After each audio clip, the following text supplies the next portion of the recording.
पावसाळ्याच्या दिवसामध्ये सर्दी, खोकला, घशाची खवखव यामुळे तुम्ही सुद्धा त्रस्त झाला आहात का? तर पावसाळ्याच्या या सुंदर दिवसामध्ये मी तुमच्यासाठी घेऊन आलेले आहे एक अत्यंत गुणकारी आणि चविष्ट इम्युनिटी बूस्टर चहा।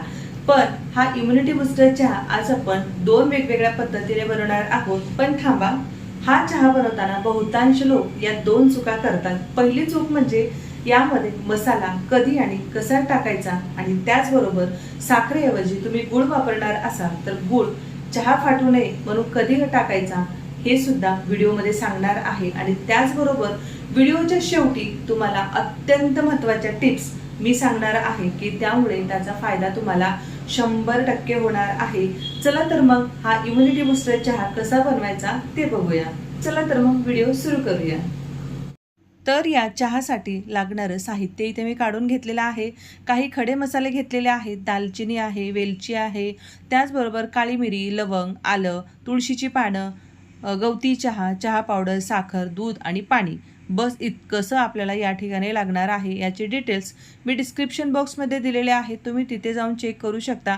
आता तुम्ही म्हणाल की चहा पावडर आपण जेव्हा मार्केटमधून विकत आणतो, मसाला चहा पावडर मिळते आणि त्यामध्ये हे सर्व जिन्नस असतात, पण तुम्ही अशा पद्धतीचा चहा बनवत असाल तर त्यामध्ये जे खडे मसाले आहेत त्याचा एक स्ट्रॉंग फ्लेवर तुम्हाला जर हवा असेल तर फ्रेश आपण ज्यावेळेस हा मसाला तयार करतो आणि योग्य पद्धतीने तो चहामध्ये टाकतो त्यावेळेस त्याचा एक स्ट्रॉंग फ्लेवर आणि परफेक्ट अशी चहा तयार होते। त्यासाठी आज आपण फ्रेश असा हा इम्युनिटी बूस्टर चहा बनवणार आहोत। तर गॅसवर मी चहाचं भांडं ठेवलेलं आहे आणि आपण घेतलेलं जे पाणी आहे त्यामध्ये घातलं आणि पाण्याला छान उकळी आली की त्यामध्ये खडे मसाले मी अगदी छान ठेचून घातलेले आहेत। तुमच्याकडे पावडर असेल तर ती पावडरसुद्धा तुम्ही घालू शकता। त्यानंतर यामध्ये तुळशीची पानं, गवती चहा आणि आलं किसून घातलेलं आहे, त्यामुळे त्याचा फ्लेवर पूर्ण पाण्यामध्ये छान उतरतो। अशा पद्धतीने तुम्ही जर खडे मसाले सुरुवातीला पाण्यामध्ये उकळून घेतले तर त्याचा पूर्ण अर्क त्या पाण्यामध्ये उतरतो आणि चहाला त्या मसाल्यांचा एक स्ट्रॉंग फ्लेवर येतो। मंद आचेवर 1 मिनिटभर हे खडे मसाले पाण्यामध्ये छान उकळले गेलेले आहेत, त्याचा अर्क पूर्ण पाण्यामध्ये उतरला गेला की नंतर त्यामध्ये चहा पावडर आणि साखर घालायची आहे। चहा पावडर आणि साखर घालून एक अर्धा मिनिटभर चहा उकळला की त्यानंतर त्यामध्ये दूध घालायचं आहे। दूध घातल्यानंतर गॅस कमीच ठेवायचा आहे, पटकन आपल्याला उकळून काढायचा नाही। तर गॅस मी मीडियम फ्लेमवर केलेला आहे। छान व्हिडिओमध्ये दाखवल्याप्रमाणे चहा उकळला गेला पाहिजे। आता या ठिकाणी मी साखर वापरलेली आहे। तुम्हाला जर साखरेऐवजी गूळ वापरायचा असेल तर तुम्ही हा चहा पूर्णपणे तयार झाल्यानंतर गॅस बंद करून चहा खाली उतरवून त्यामध्ये गूळ घालून चमच्याने तो ढवळून घ्यायचा आहे, त्यामुळे तो चहा फाटणार नाही।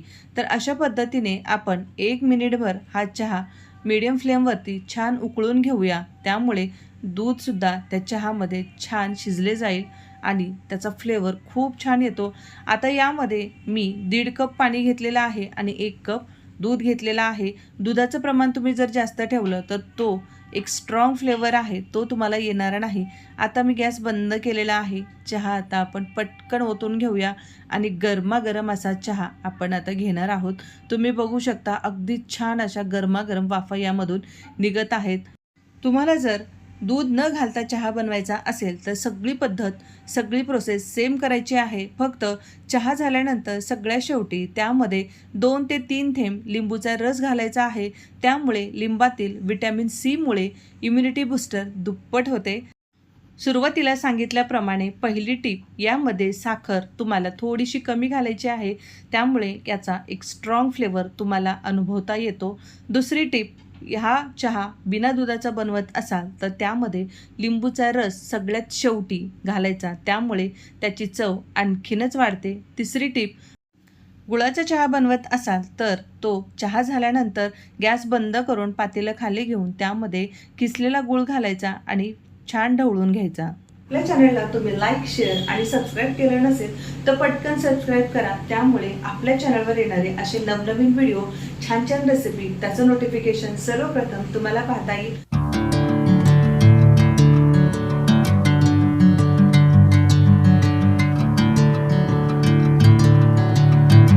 खूप छान चहा झालेली आहे आणि याचा जो फ्लेवर आहे स्ट्रॉंग, आपण यामध्ये मसाले घातलेले आहेत, त्याचा खूप छान असा स्ट्रॉंग फ्लेवर येत आहे. आणि माझ्या चेहऱ्यावर तुमच्या लक्षात आलंच असेल की मला प्रचंड सर्दी झालेली आहे आणि त्यामुळे माझ्यासाठी हा मी इम्युनिटी बुस्टर चहा बनवलेला आहे. त्यामुळे खूप फ्रेश वाटतं आणि वातावरण सतत बदलत असल्यामुळे लहानांपासून मोठ्यांपर्यंत सगळ्यांनाच त्रास होणार आहे, कारण सर्दी खोकला अशा आजार चालू होतात आणि त्यामुळे अशा पद्धतीचा इम्युनिटी बुस्टर चहा नक्की